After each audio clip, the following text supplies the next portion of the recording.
हरे कृष्ण दोस्तों, आज हम एकादशी की महिमा सुनेंगे। युधिष्ठिर ने पूछा, हे गोविंद, मैंने आषाढ़ माह के शुक्ल पक्ष की देवश्रेणी एकादशी की महिमा सुनी है। अब आप मुझे श्रावण माह के कृष्ण पक्ष की एकादशी की महिमा सुनाने की कृपा करें। इस एकादशी का नाम क्या है? एकादशी का महत्व और एकादशी उपवास करने से मनुष्य को किस फल की प्राप्ति होती है? इस बार एकादशी 13 जुलाई 2023 को है। श्री कृष्ण भगवान कहने लगे कि हे युधिष्ठिर, इस एकादशी की कथा एक समय स्वयं ब्रह्मा जी ने देवर्षि नारद से कही थी। वही मैं तुमसे कहता हूँ। नारद जी ने ब्रह्मा जी से पूछा था कि हे पितामह, श्रावण मास के कृष्ण पक्ष की एकादशी की महिमा सुनने की मेरी इच्छा है। उसका क्या नाम है और उसका महात्म्य क्या है? सो कृपा करके कहिए। नारद जी के ये वचन सुनकर ब्रह्मा जी ने कहा, हे नारद, लोकहित के लिए तुमने बहुत सुंदर प्रश्न किया है।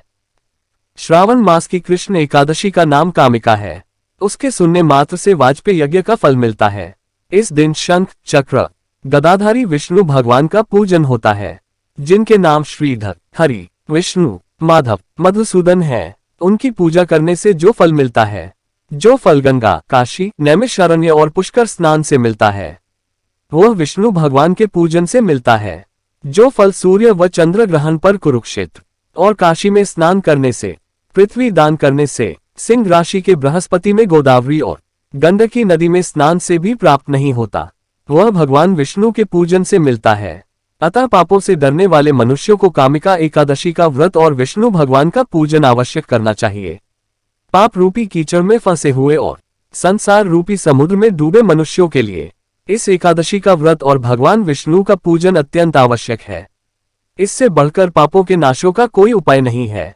हे नारद, स्वयं भगवान ने यही कहा है, जो मनुष्य इस एकादशी के दिन भक्तिपूर्वक तुलसी दल भगवान विष्णु को अर्पण करते हैं, वे इस संसार के समस्त पापों से दूर रहते हैं। श्री विष्णु भगवान रत्न, मोती, मणि तथा आभूषण आदि से इतने प्रसन्न नहीं होते जितने तुलसी के पत्ते से होते हैं।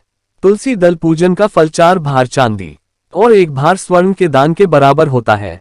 हे नारद, मैं स्वयं भगवान की अतिप्रिय तुलसी को सदैव नमस्कार करता हूँ।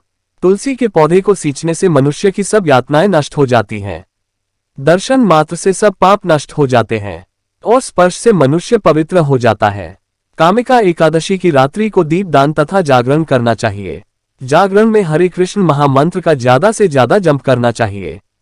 ब्रह्मा जी ने कहा कि नारद, ब्रह्म हत्या तथा भ्रूण हत्या आदि पापों को नष्ट कर देने वाली एकादशी है।